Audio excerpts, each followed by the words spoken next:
Presiden Joko Widodo seperti bintang di KTT G20 di Roma, Italia. Bahkan banyak sahabat-sahabat negara di KTT G20 yang menyapa Presiden Joko Widodo. Ya, termasuk Boris Johnson. Bahkan Boris Johnson yaitu sahabat lamanya Presiden Joko Widodo semenjak menjadi wali kota Solo. Ketika itu Boris Johnson adalah wali kota London. Dan sama-sama sekarang Jokowi menjadi presiden dan juga Boris Johnson sekarang menjadi PM Inggris. Diketahui dalam sebuah video Boris Johnson mencari Presiden Joko Widodo. Ya nggak tahulah, kemungkinan kepingin ngobrol sesuatu. Dan akhirnya Boris Johnson pun ketemu dengan Presiden Joko Widodo. Nah, tak tahunya di sebelah itu ada orang nomor 1 di Belanda loh, yaitu Maxim. Sampai orang nomor 1 di Belanda itu ketika ingin mencari perhatian Presiden Joko Widodo sampai melepas maskernya. Ya kalau orang Indonesia sih ciluk bah gitu, melepas masker. Sampai rela loh melakukan seperti itu di depan Presiden Joko Widodo. Bahkan si Boris Johnson kelihatan dicuekin sama orang nomor 1 Belanda tersebut. Ya memang Presiden Joko Widodo sekarang di Roma menjadi pusat perhatian lah, karena Indonesia akan menjadi presidensi G20 pada tahun 2022 yang diadakan di Bali. Ya semoga besok acaranya lancar di Bali dan tidak ada halangan. Dan semoga KTT G20 bisa bermanfaat untuk negara-negara G20 dan khususnya bermanfaat untuk dunia. Untuk lebih lengkapnya simak berita berikut ini, Good News Indonesia. Belum menyaksikan video ini, pastikan bosku jangan lupa subscribe. Karena subscribe itu gratis plus bonus tonton video terbaru setiap harinya. Jangan lupa ya. Konferensi tingkat tinggi KTT G20 yang digelar di Roma, Italia berakhir kemarin. Selama perayaan berlangsung, Presiden Joko Widodo jadi salah satu bintangnya.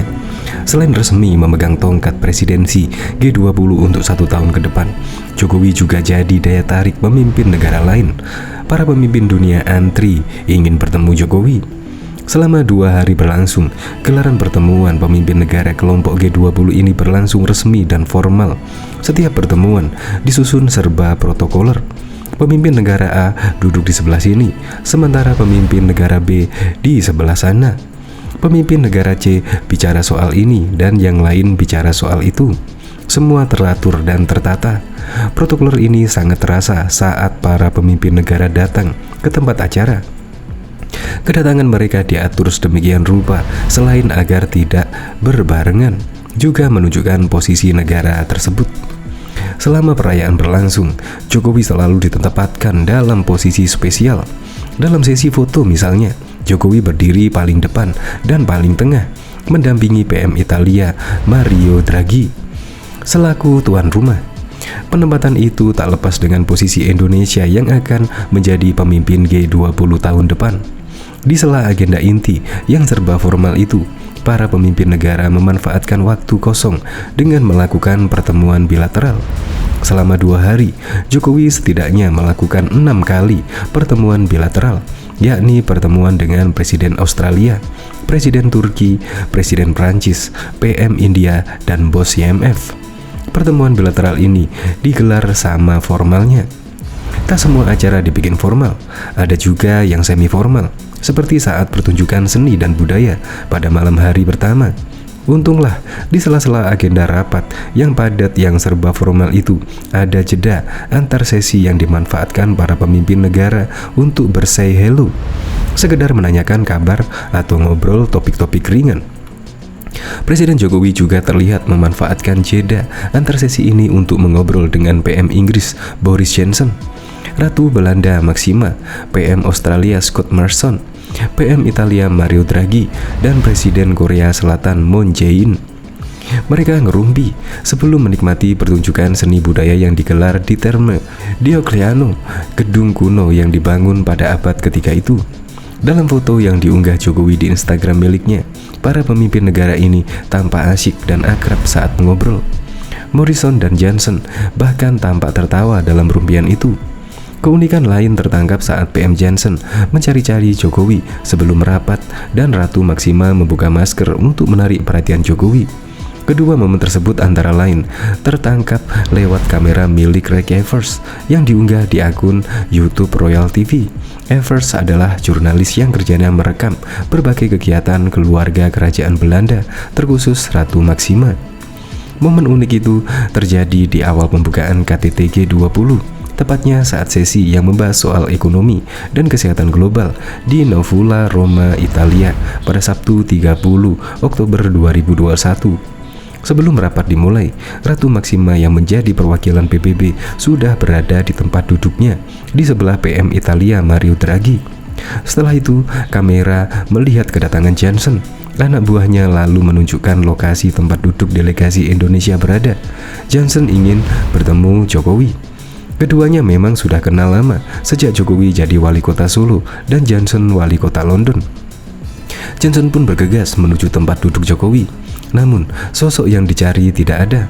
Yang ada hanya Luhut Panjaitan, Airlangga Hartarto, Sri Mulyani, dan Retno Marsudi. Tak ada sosok yang dicari. Johnson lalu bertegur sapa dengan Ratu Maxima yang duduk di dekat situ. Tak lama kemudian Jokowi datang. Johnson pun langsung asik ngobrol dengan Presiden Joko Widodo. Ex-Gubernur DKI Jakarta itu sampai menepuk-nepuk lengan Johnson. Melihat keseruan Jokowi dan Johnson, Ratu Maxima ikutan nimbrung.